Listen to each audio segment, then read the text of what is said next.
Esta es una producción de Grupo Fórmula.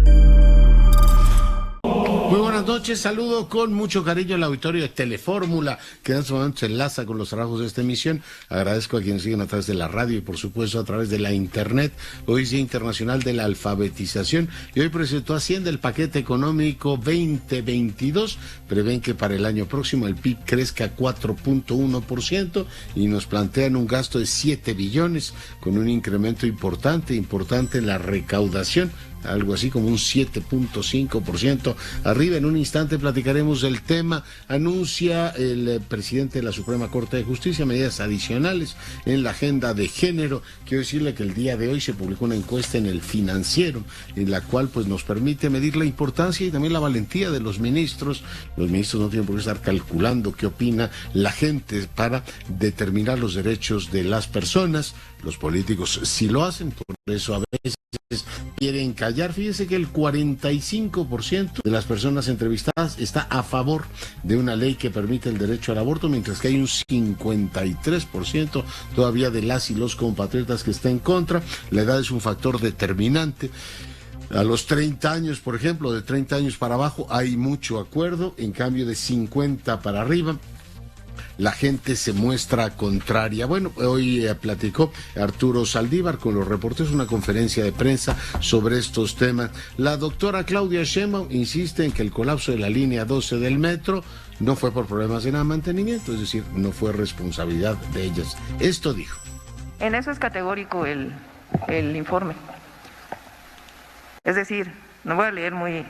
y está en el internet para que todos lo vean.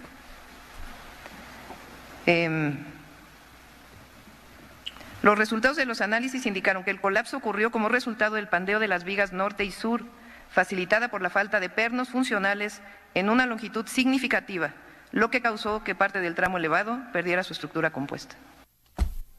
Bueno, pues eso dice el dictamen de los noruegos y en pocas palabras lo que hacen es exonerar a esta administración. Por cierto, hoy la jefa de gobierno dijo que a lo mejor multan a la empresa del cablebús que dejó colgados ayer 40 minutos a la gente. Entiendo que el sismo fue muy grande, pero la mayor parte de la luz volvió en la Ciudad de México y ellos siguieron colgando durante un buen tiempo. En otros temas, acusa Human Rights Watch a México de expulsar migrantes a la selva de Guatemala. Dice que alrededor de 2,000 están documentados. El presidente dice que la contención de migrantes no se hace por presión de los Estados Unidos. Esto dijo el jefe del Estado.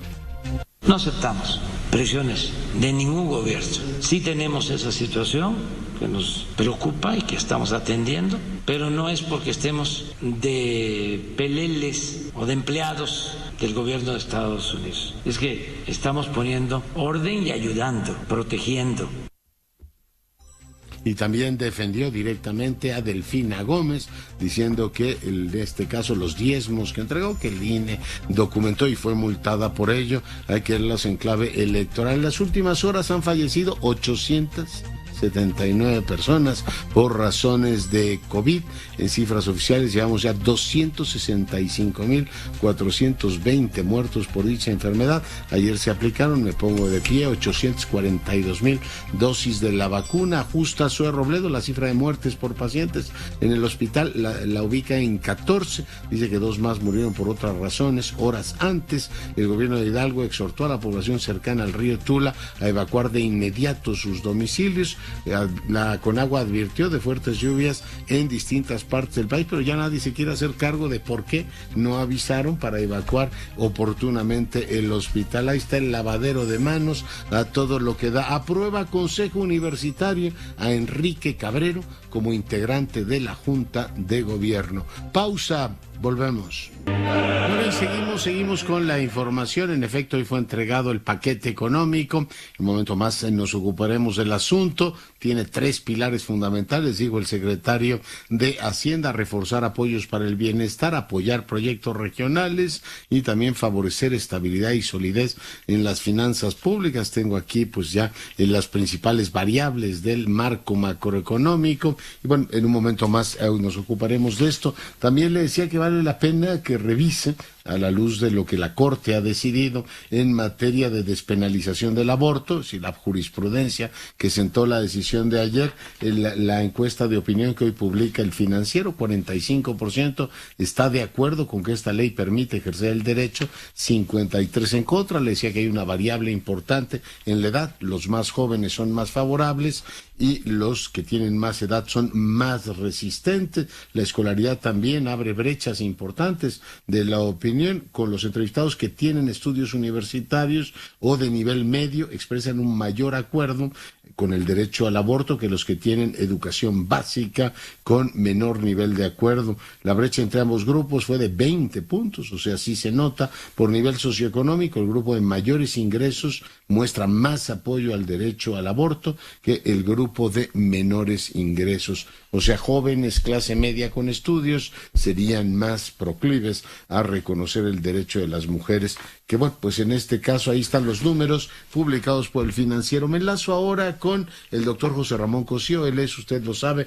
ministro en retiro y también miembro del Colegio Nacional y, para fortuna nuestra, comentarista de este espacio. Doctor, ¿cómo estás? Bien, querido Leonardo, ¿cómo estás? Muy buenas noches. ¿Cómo te fue ayer de temblor? Me fue un sustazo, estaba al aire, mi querido amigo, y es todo un impacto. ¿Ustedes están bien? También, todos bien, afortunadamente, Leonardo, muchas gracias. Oye, varios temas, te leía tu texto sobre la militarización. Aprobaron los senadores hace poco la ley esta de la Armada, no generó mucha discusión, todavía está pendiente que pase la segunda aduana, pero ¿qué lectura tienes, José Ramón? Mira, efectivamente tenemos una ley de la Armada de México, vigente desde luego, y ahora se presentó una nueva ley completa. Se abroga la anterior, efectivamente se aprobó en Cámara de Senadores el jueves de la semana pasada por una muy amplia mayoría de prácticamente todos los partidos, y está ahora por discutirse la minuta en la Cámara de Diputados.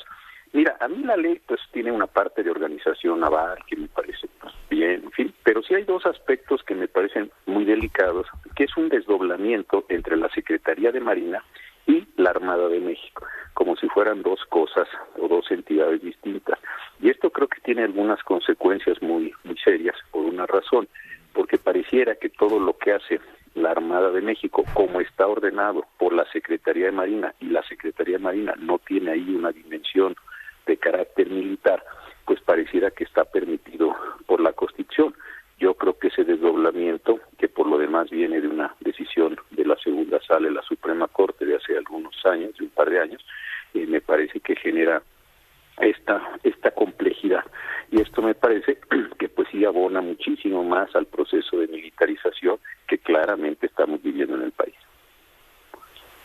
Ya, oye, pues sí, efectivamente así está. Hay una serie de temas que preocupan, entre otras cosas, porque viene la propuesta del Ejecutivo de pasar, en este caso, la Guardia Nacional, que para todo efecto práctico es la Policía Nacional, a la órbita de, en este caso, la Secretaría de la Defensa, José Ramón. Sí, como una tercera arma, efectivamente, hoy la Secretaría de la Defensa tiene, por una parte, el Ejército mexicano, por otro lado, a la Fuerza Aérea Mexicana, y ahora tendría la Guardia Nacional. Entonces, ese avance que se ha ido dando a nivel de las comandancias, a nivel de las decisiones, todavía no a nivel de la ley, de la legislación, ese es un paso muy grande. Otro que también se ha dado es que dice la ley orgánica de la administración pública que el Ejército, ahí sí, el Ejército está para cumplir todas aquellas tareas del orden civil que les ordena el presidente de la República. Y ahora, estas adiciones que se están dando en la ley de la Armada de México, pues también le está ordenando una serie de funciones de apoyo, de respaldo, etcétera, en materia de seguridad pública. No tiene la misma dimensión lo que el presidente está pretendiendo dejarle a la Secretaría de Marina, pero sí está avanzando en la ocupación, me parece cada vez más amplia, de estas tareas. Seguramente alguien dirá, bueno, ¿y cuál es el problema de esto? Es que el artículo 128 de la Constitución, todavía en vigor, dice que en tiempos de paz los miembros de las Fuerzas Armadas no pueden hacer más funciones que las que tengan exacta conexión con la disciplina militar. Y creo que hay una gran cantidad de actividades, no de ahora, porque ya son varios presidentes de la República, tú lo sabes muy bien, que desde hace varios años le están dando a las Fuerzas Armadas, a las secretarías, sus correspondientes cuerpos, pues tareas estamos abriendo este tipo de consideraciones en el sentido de, pues si lo hace el ejército es militar, y entonces se vuelve una pregunta circular y una respuesta circular en la que quedamos, me parece, la sociedad atrapada sin poder ya diferenciar qué era lo militar originariamente, qué no es lo militar, y el ejército y la marina y la armada ocupando pues una cantidad muy importante de funciones que en principio, insisto, por diseño constitucional no debían corresponderles. Claro. Y hay algunas que, digamos, están en la frontera de la seguridad, todo el tema de la administración de aduanas, todo, pero ya decir que administrar un tren turístico o un aeropuerto son cuestiones que tienen que ver con sus funciones sustantivas, sí está como para hacer una acrobacia de circo ataide, mi querido José Ramón. Efectivamente, ¿te acuerdas que cuando se crea la Guardia Nacional se pone un artículo transitorio en esa reforma que dice que el presidente podrá disponer del ejército y de la armada para tareas de seguridad pública hasta el 2024? Eso, el presidente emitió un decreto. Transitorio, sí. En transitorio, sí. Él hizo el decreto, movilizó al ejército y a la marina. Es un tema delicadísimo, que es uno de los muchos que tiene la Suprema Corte de Justicia por resolver, que esperemos que ya empiecen a ver esos asuntos grandes que están pendientes de resolución ahí en el Pleno de la Suprema Corte, pero saber cuáles son las condiciones de movilización, bueno, pues eso es una discusión, pero eso termina en el 24 por determinación constitucional. Pero aquí lo que es muy importante darnos cuenta es que estas medidas que se están poniendo en la ley de la Armada ahora, que está en discusión, en la demás legislación, sí están dándole funciones de seguridad pública inclusive, que ya no están determinadas o ya no están contenidas en ese decreto que tiene una vida temporal, voy a decirlo así, hasta el 2024. Entonces sí creo que por un lado estamos discutiendo el límite temporal al 24 con esta reforma constitucional y con este decreto del presidente, y por otro lado se están produciendo muchas leyes que están dándole funciones sustantivas a estos dos cuerpos y lo están normalizando jurídicamente. De estos asuntos varios tiene la Corte, que no entiendo la razón, pero no se resuelven, pero bueno, ahí están estas cuestiones, más las que seguramente se acumularán en los próximos años por los cuestionamientos que hay desde distintos frentes respecto a las posibilidades de intervención del Ejército y la Armada en muchas funciones de carácter civil. Oye, ayúdame a entender, te retengo un minuto más, doctor. Por favor. Sí, efectivamente es un gesto de cortesía institucional el hecho de que el día de ayer se haya anunciado una unanimidad de 10, ¿no? Uno de los ministros, Pardo, se abstiene de subir a hacer la argumentación. ¿Esto se lee como, en fin, cortesía institucional o nos quedamos todavía pendientes de saber la argumentación de un ministro que potencialmente estaba en contra de la postura, en este caso de los 10? ¿Cómo interpretar eso, José Ramón? Mira, no conozco, lo debo decir, esta situación. La ley orgánica dice que cuando uno está ahí en las sesiones uno no puede abstenerse, tiene que decir que estoy a favor o en contra del proyecto, no puede abstenerse. Entonces desconozco realmente, te lo digo con sinceridad y al auditorio, qué sucedió con el ministro Pardo. Ahora, los otros 10 pues expresaron una línea jurisprudencial que me parece que se venía construyendo ya desde hace muchos años en la Suprema Corte, con la ley Robles, con otros asuntos, con la ley de plazos de la Ciudad de México, en fin, ya llevábamos o lleva la Corte ya una larga construcción en estos aspectos, y la resolución de ayer de Coahuila y esperablemente, porque eso va a pasar en la de mañana de Sonora, pues me parece que simple y sencillamente están consolidando una larga jurisprudencia ya de muchos años en materia de restricciones o en materia de delitos, en fin, que se habían ido dando en la propia Suprema Corte de Justicia. Es verdad, y yo creo que es el ángulo que hay que diferenciar nada más, que las anteriores legislaciones permitían o ampliaban las condiciones de práctica del aborto. Esto es importante. La ley Robles o las demás decían se permitirá el aborto en estos supuestos, la ley de plazos también de hasta la 12ª semana. Ahora el plus, el cambio, la adición a toda esta jurisprudencia, ya insisto, de muchos años en la Suprema Corte, lo que está diciendo es no puedes establecer delitos, no es que no puedas permitir, no es que no se pueda permitir el aborto, es que no puedes introducir delitos y sancionar penalmente la práctica de esta conducta. Entonces este es el digamos el plus que se está adicionando ahora a la Suprema Corte. El proyecto del ministro Aguilar me parece que era un proyecto porque él fue el ponente, esto hay que reconocerlo. El ministro Aguilar creo que llevó un proyecto muy estructurado, de forma que tal que permitió que sus 9 compañeros pues tomaran posiciones muy claras, pudieran, digamos, tener juegos argumentativos claros.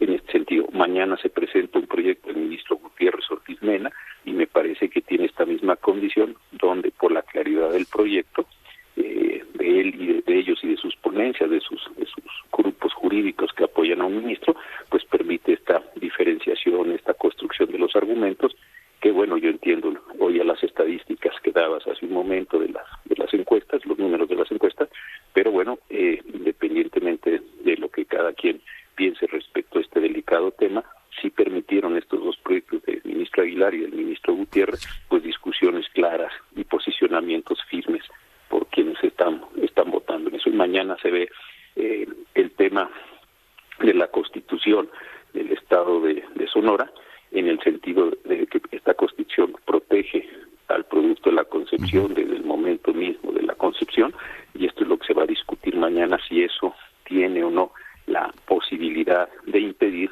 o no la práctica de un aborto. Yo creo, no estoy adelantando ni me estoy metiendo desde luego con la Corte, pero creo que la tendencia jurisprudencial que se viene construyendo, insisto, por el tipo de asuntos que han ido llegando históricamente, pues mañana va a determinarse la invalidez de este precepto. Pues es difícil imaginar un escenario diferente. Doctor, te mando un gran abrazo.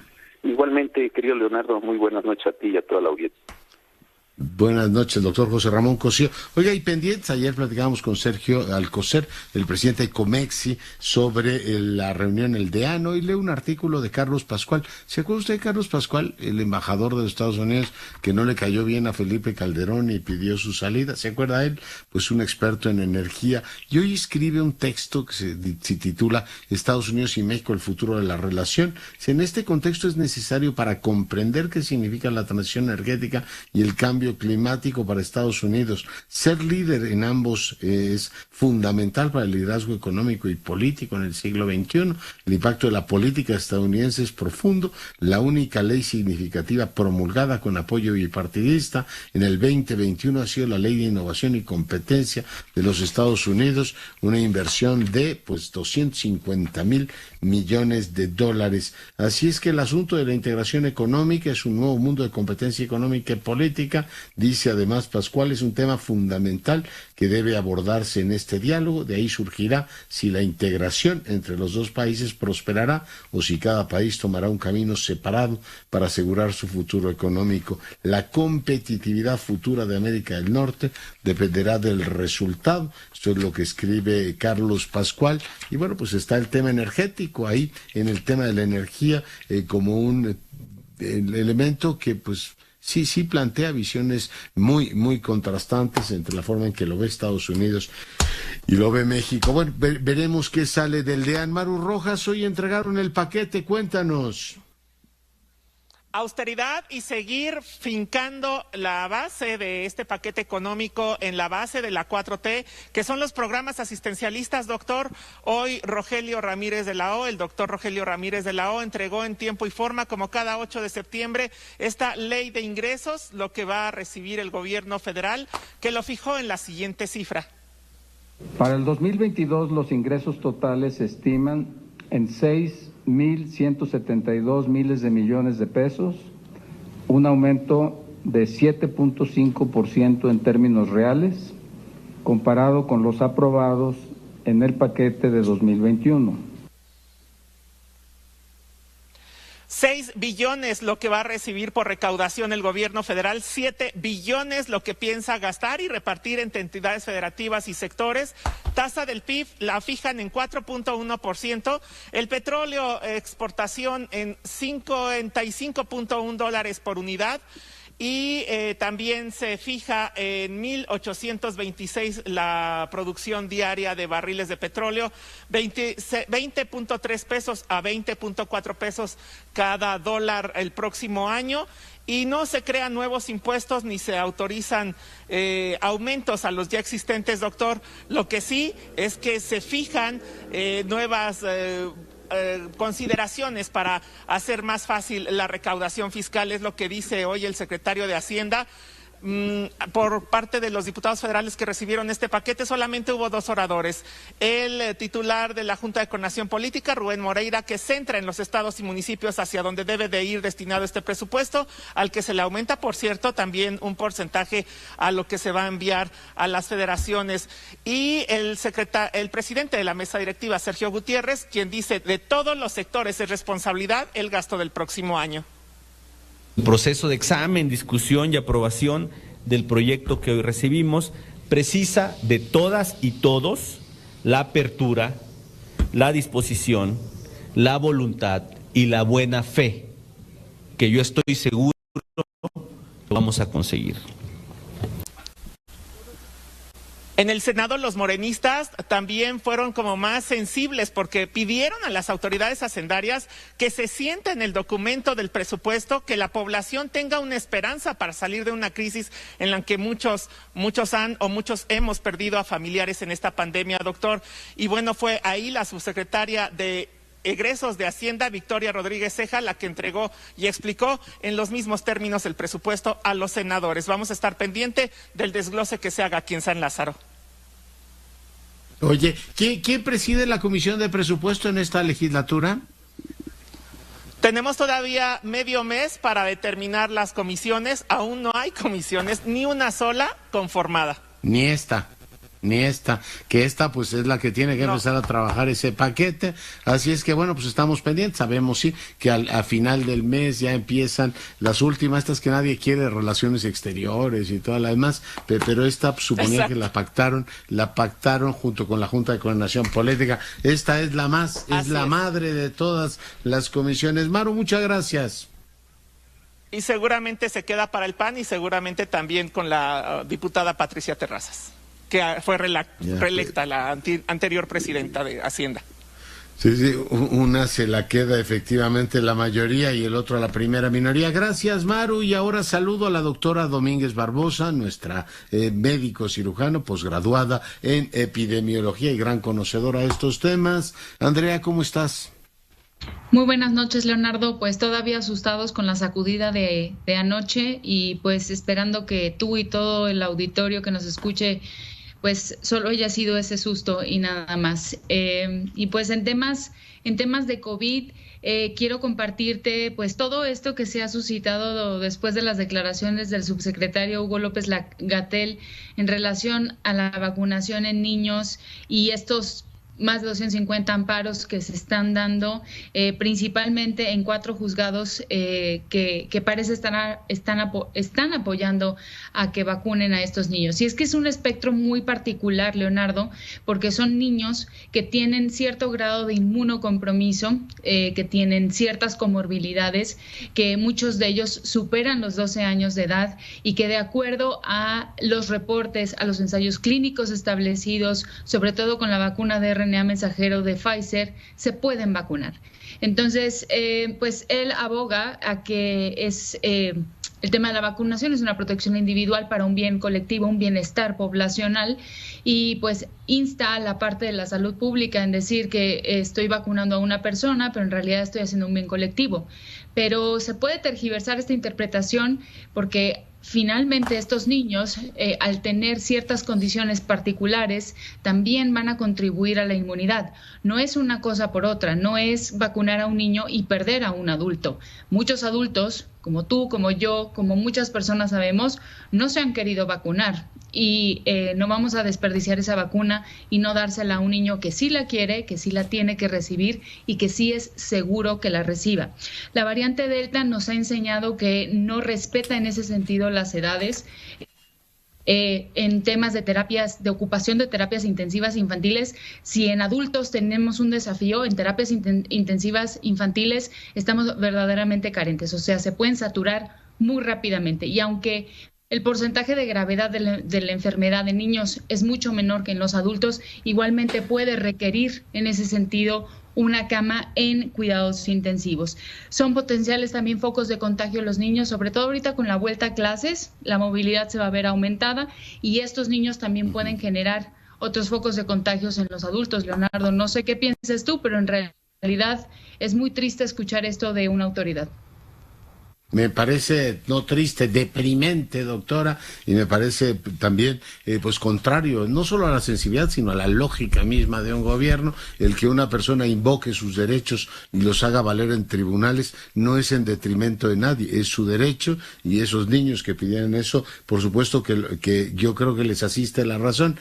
Preguntarte, además de estos temas del COVID, ¿no sería oportuno que iniciáramos ya? Pregunta, la vacunación para las influencias estacionales, es decir, que empezara ya en esta época que tenemos tormentas y todo lo demás a protegernos de eso, o si ya tenemos la vacuna del COVID, ya estamos protegidos y la influenza deja de ser un problema, doctora.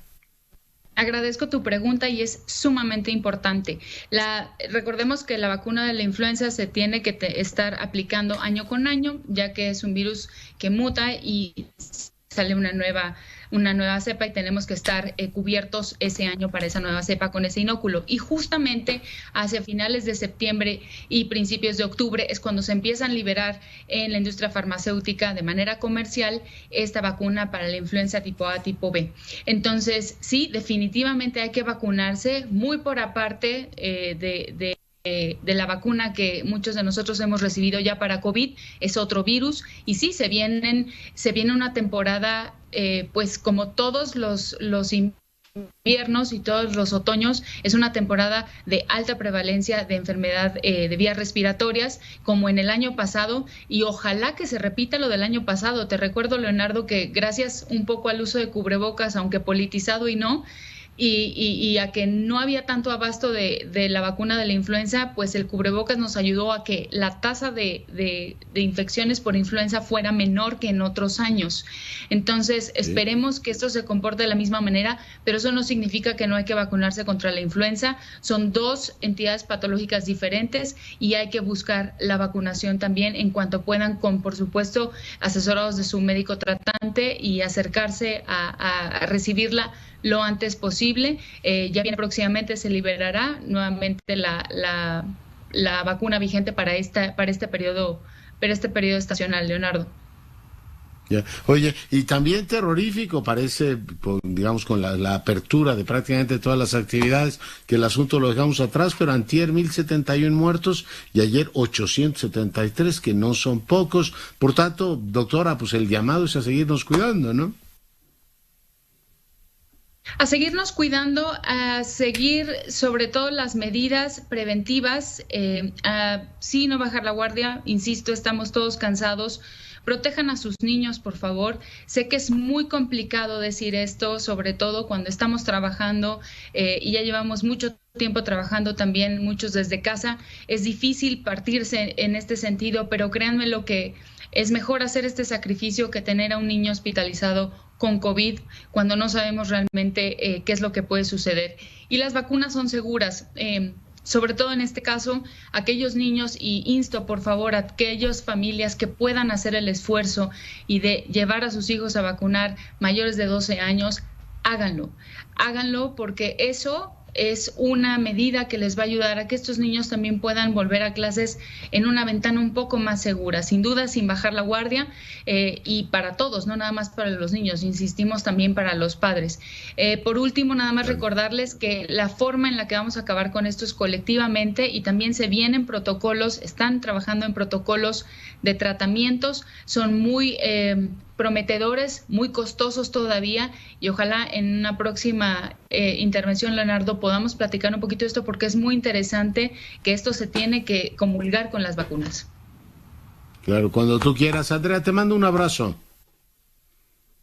Cuídense mucho, por favor. Gracias. La doctora Domínguez Barbosa, para fortuna nuestra, todas las semanas en ese espacio. Y bueno, vamos a una breve pausa. Le comento que Human Rights Watch ha liberado un informe tremendo. Dice que México y los Estados Unidos están expulsando solicitantes de asilo ilegalmente a Centroamérica, abandonándolos en una zona remota de la selva en Guatemala. Volvemos. Bueno, y seguimos con la información. Regreso contigo, Andrea Meraz. Adelante. Muy buenas noches, doctor. Pues estamos en una de las partes afectadas por este desbordamiento del río Tula. Esta vivienda la visitamos a la 1 de la tarde. Las personas que viven en este lugar subieron sus pocas cosas que les quedaron por esta afectación hacia la planta alta: refrigerador, estufa, camas, ropa, bicicletas. Todas ellas fueron subidas a la planta alta, que nos narraban es todavía una obra negra, pero lo hicieron ¿por qué motivo? Porque ya sabían desde esa hora que se iban a ser afectadas el día de hoy. Hace unos momentos que hicimos pues este recorrido, pues ya notamos que intentaron poner costales de tierra para evitar una posible afectación, una inundación a sus hogares. También pusieron alimento para los animales que quedaron pues aquí sueltos en la zona. ¿Y cómo es que ellos iban previniendo pues que la afectación iba a ser entre la tarde noche del día de hoy? Con estas marquitas, doctor, que mi compañero Luis Ramos le está enfocando, estas marquitas se fueron colocando a lo largo de este camino, y fue así que ellos medían poco a poco cómo iba subiendo este canal ya de aguas negras, doctor. ¿Qué fue lo que hicieron? Desalojar toda esta zona, todo este camino, pues ya lo vemos prácticamente inundado, al menos unos 50 centímetros. Este camino lleva a unos 50 metros de donde está pasando el río Tula, doctor, y lo que podemos ver es que ya se cortó la energía eléctrica en este punto, ya las personas fueron evacuadas, y lo poco que pudieron pues alcanzar a salvar fueron los enseres que subieron a las partes altas o que bien pudieron retirar de sus hogares, doctor. Muy bien. Pues Andrea, te agradezco mucho el reporte y seguimos pendientes. Seguimos pendientes, doctor. Muy buena noche. Bueno, y le comentaba que hoy ya nos anunciaba mi compañera Maru Rojas la entrega del paquete, un paquete de 7 billones. Me enlazo con Aníbal Gutiérrez, que es, como usted sabe, pues quien más sabe de estos temas de finanzas públicas. Aníbal, ¿cómo estás? ¿Qué tal, Leonardo? Muy bien. Buenas noches. Un saludo a toda la audiencia. Pues, oye, pues el presupuesto crece. 7 billones. ¿Qué te parece así de saque los números que hoy presentó el secretario de Hacienda? Mira, por un lado, en el entorno macroeconómico, sí me parece que siguen con esa perspectiva positiva en términos de lo que se espera alcanzar en materia de crecimiento. Sin embargo, hay elementos que permiten ver que en estos escenarios es factible todo lo que se estaba planteando. Por ejemplo, el hecho de que, al igual como fue en este año, con medidas administrativas básicamente, se pudiera hacer crecer el nivel de los ingresos. Una cosa que llama la atención es que, Leonardo, estamos a mitad del camino y regularmente en todas las administraciones de aquí en adelante tratan de revisar, evaluar lo que se está haciendo, se corrigen algunas cosas, se descartan otros programas y se fortalece lo que está funcionando, para empezar a armar precisamente el cierre de la administración. Y hoy vemos que las orientaciones que tú señalaste hace ratos del paquete son apoyos para el bienestar de la población más vulnerable, los programas sociales que ya conocemos, solidez y estabilidad de las finanzas públicas, continuará la prudencia fiscal y el equilibrio entre ingresos y gastos, y apoyo a proyectos regionales y de inversión con impacto para el desarrollo social, el bienestar y el empleo. Aquí entonces estamos viendo que una proyección del crecimiento del 4% te va a permitir obtener los ingresos vía nuevas medidas de simplificación para tener y alcanzar estos 6 billones de recursos vía los ingresos presupuestarios, más 1 billón que viene por la parte de financiamiento. Esto es por la parte de deuda. Y con eso vas a poder financiar todo el paquete de gastos que estás considerando. El escenario que se está planteando con los indicadores generales en términos de estabilidad de tipo de cambio va vinculado a una de las variables que continúan a partir del tipo de cambio, mencionando la administración, que es la tasa de interés. Contrariamente al discurso que se venía manejando de que se debería de reducir la tasa de interés, este paquete trae un aumento importante en la tasa de interés que se va a 5.3, lo cual quiere decir que la estabilidad cambiaria va a seguir sujeta precisamente a esa capacidad que tengamos de captar dólares, sea por remesas, sea por exportaciones o por inversión financiera, e incluso el siguiente renglón de esta página señala... El tipo de cambio lo proyectan idéntico a como lo tenemos hoy, ¿no? Exactamente, pero ¿por qué? Porque la tasa de interés sube y comienzas a ofrecer de nueva cuenta una tasa de interés real por arriba de la inflación de 1.7%. Cuando está en cero en todo el mundo, lo que estás buscando es traer dólares para poder mantener ahí el tipo de cambio. Pregunta Aníbal, en el caso de la inflación, lo ubican en 3.4 para el año próximo, pero los escenarios que ha manejado el Banco Central es que al 3.4 lo estaríamos, no me acuerdo si 3.4 un poquito más, en el último trimestre del año próximo. ¿No está muy optimista este dato de inflación? Sí, es otro de los datos optimistas que se ven en términos de que la inflación está hoy condicionada por fracturas en todo lo que es el proceso de producción. Está condicionado también a que puedas tener la capacidad para lograr abatir precios y costos en cadenas productivas, y esto no queda claro, y de hecho, pese al discurso que se ha manejado, los costos vía tasa de interés y los costos vía energía, pues han estado pegando, por ejemplo, en el tema de alimentos, ¿no? Entonces, este tipo de situación llevan a ver que sí es factible alcanzar esa tasa de 3.4%, pero como los expertos han dicho, será para finalizar el año o empezando el otro. Entonces, en ese sentido, vemos que prácticamente el tema de la inflación, e incluso con un 3.4%, ojo, va por arriba de la tasa objetivo tradicional del Banco de México de 3.0, y los demás años que están proyectando a partir de este punto también van por arriba del 3%. Entonces sí hay una presión ahí importante, digamos 4 décimas por arriba del objetivo, sin duda puede quedar por arriba. Y esto ligado al tema de crecimiento, lo ideal sería que crezcan los precios, pero que crezcan menos que el producto. Y hoy lo que estamos viendo con la proyección que tienen para el cierre de este año y el 4.1% para el año que entra, es que comparados con los siguientes, si en 18 todo el producto valía 100 puntos, para cuando termine el año próximo va a valer 101. O sea, apenas te vas a estar acercando ligeramente por arriba de lo que tenías en materia de producción en 2018. Esto habla de la profundidad de la crisis y de que hace falta meter aún más el acelerador. Y me refería precisamente a los 3 elementos que están señalando, porque dicen como novedoso apoyo a proyectos regionales e inversión con impacto de desarrollo regional. Pero cuando volteas a ver... los ejes, ¿eh? Sí, pero volteas a ver los proyectos prioritarios en materia de inversión y ahí te van. Tren Maya se lleva 63,000 millones de pesos. Distintas obras de SCT de camino, 24,000 millones de pesos, y le sigue con agua con 15,000 millones de pesos. Estas son las prioridades, los 3. Oye, dice que hay una inversión física que tiene un incremento de 17%, casi 18% respecto al 21%. ¿Son esos programas, son esos proyectos, Aníbal? Buena parte son estos proyectos, y lo que estamos viendo es que se concentra nuevamente en las prioridades de la administración y que hemos visto que no han tenido el impacto que se esperaba. Un dato muy importante es que hemos manejado que la inversión pública con respecto al producto es en estos momentos por niveles del 2.4, 2.5% del PIB. Están planteando llevarla a arriba de 3 puntos, a 3.1% del PIB.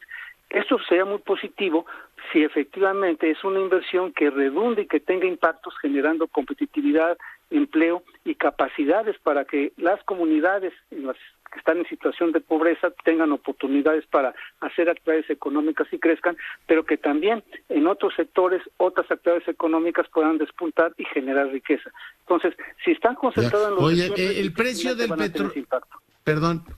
¿El precio del petróleo y la plataforma de producción te parecen razonables? Están razonables en términos de que desde que comenzó la administración habían prometido algo más importantes. Sin embargo, hemos visto que se han quedado rezagados en términos de lo que se ha venido proyectando, y en este sentido se mantienen más o menos en los niveles que se tenían en el año pasado, ligeramente por arriba. Los crecimientos no son muy importantes, y de hecho, si vemos la estimación de la plataforma de producción para 2021, está por abajo de lo que se aprobó, va por abajo. En el mismo sentido, va un poquito por arriba la plataforma de exportación, y aparte le ha ayudado el cambio en el precio del petróleo. Entonces me parece que poner el precio del petróleo $10 por abajo de lo que hoy se tiene y proyectar una plataforma que es todavía menor a la que se había aprobado para el 21, son razonables en términos de que no han logrado reactivar precisamente esta industria. Oye, Aníbal, cuando ponen SHRFSP, en pocas palabras es deuda, ¿no? Aunque parece una cuestión Harry Potter que se estaría ubicando, o sea, crece la deuda, pero en términos proporcionales del PIB estaría en torno al 51%, Aníbal. Sí, este es el indicador más amplio de la deuda. Es el saldo, por así decirlo, hay un saldo histórico de los requerimientos financieros del sector público, una manera elegante de decir, es tu deuda de este momento, deuda que estás arrastrando, otros pasivos que tienes que enfrentar. O sea, por eso incluye en ese paquete desde el famoso rescate de la banca, el rescate de ahorradores y demás, y se ha mantenido en ese nivel del 51%. Lo que es la deuda pública como tal del año, lo que se va a estar manejando, sí se mantiene ligeramente por abajo de lo que se tenía en 2020, eso es la proyección que se está esperando, pero 2020 era superior a lo que se tenía en 16, por ejemplo, en 18, cuando se comenzó a contener el gasto por la administración pasada. Entonces son niveles todavía importantes, sin embargo, hay que reconocer que en el discurso están tratando de contener este crecimiento como parte del PIB de la deuda, aunque se antoja complicado porque también aquí son dos variables relativas, en cuánto te va a crecer la deuda y en cuánto te va a crecer la producción, ¿no? Entonces, si el producto no crece, oye, va a cambiar. El federalizable, que hay que recordar que este gobierno es uno de los lo tiene más bajos de los últimos años, dice el comunicado que crece. ¿Van a tener más dinero disponible las entidades? Efectivamente, hay un incremento del gasto federalizado de más de 4 puntos, pero en particular lo que son las participaciones, este ingreso en el que participa el gobierno federal, los estados, los municipios, este rubro de participaciones crece en términos reales 3.7%. Yo nomás digo, ¿no será que ya la mitad de los gobernadores son morenos? Digo, porque sí, es un crecimiento importante que se había negado. ¿Cómo le va a la consentida? Digo, a la ciudad consentida, quiero decir. Sí, ahí es donde se va a concentrar buena parte del aumento, porque es precisamente la que lleva mayor parte de estas participaciones, simple y sencillamente por población y por cómo se aplica la fórmula de reparto, ¿no? Entonces, va a ser importante ver que efectivamente estos movimientos que hoy vemos en el presupuesto se dan sin un crecimiento muy importante del gasto. Sin embargo, lo que es el gasto que está vinculado a los programas del gobierno, lo que te permiten hacer cosas, ese va a crecer 9.6% el gasto programable, en tanto que los ingresos, que son los presupuestales, los que puedes manejar directamente, van a crecer por abajo, van a crecer 8%. Oye, Aníbal, perdón que te carrera, pero nos come el tiempo y quiero ver si tienes a la mano ciertos datos. Por ejemplo, en ciencia y tecnología, ¿le va mejor a este país o no?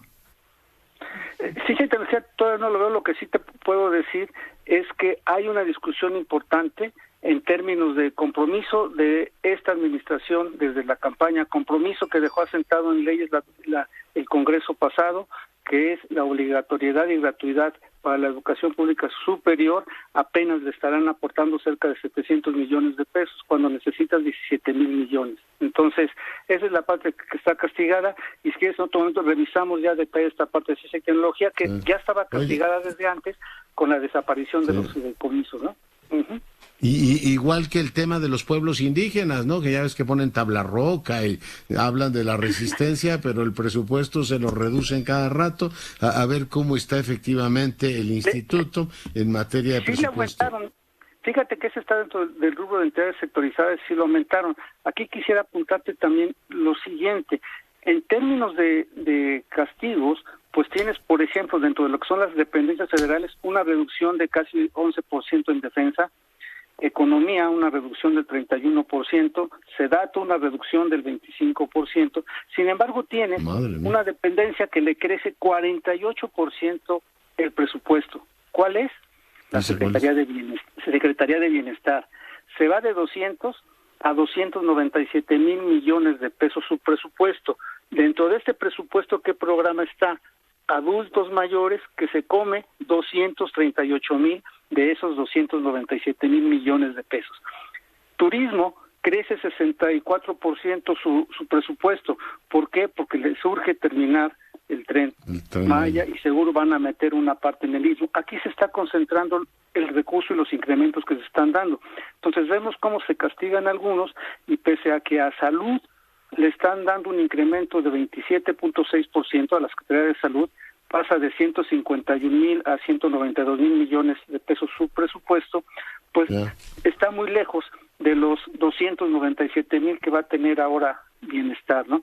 Entonces, vemos aquí donde efectivamente se está concentrando esto, y sí, dentro de estos programas prioritarios que te decía hace un momento, los que tienen que ver con la parte social, son, decíamos, 238 mil para adultos mayores, 82 mil para becas, 29 mil para Sembrando Vida. Muy bien. Ahí tienen las prioridades. Mi querido Aníbal, te mando abrazos y ya profundizaremos con los detalles, con la lupa esta extraordinaria que tú tienes para revisar presupuesto. Aníbal, cuídate. Gracias, estamos en contacto. Gracias. Aníbal Gutiérrez, el gran conocedor de las finanzas públicas y coautor del libro El Presidente, que le recomiendo que revise. Nos vamos, yo soy Leonardo Curcio, cuídese mucho y sea rabiosamente feliz, se lo merece. Esta fue una producción de Grupo Fórmula.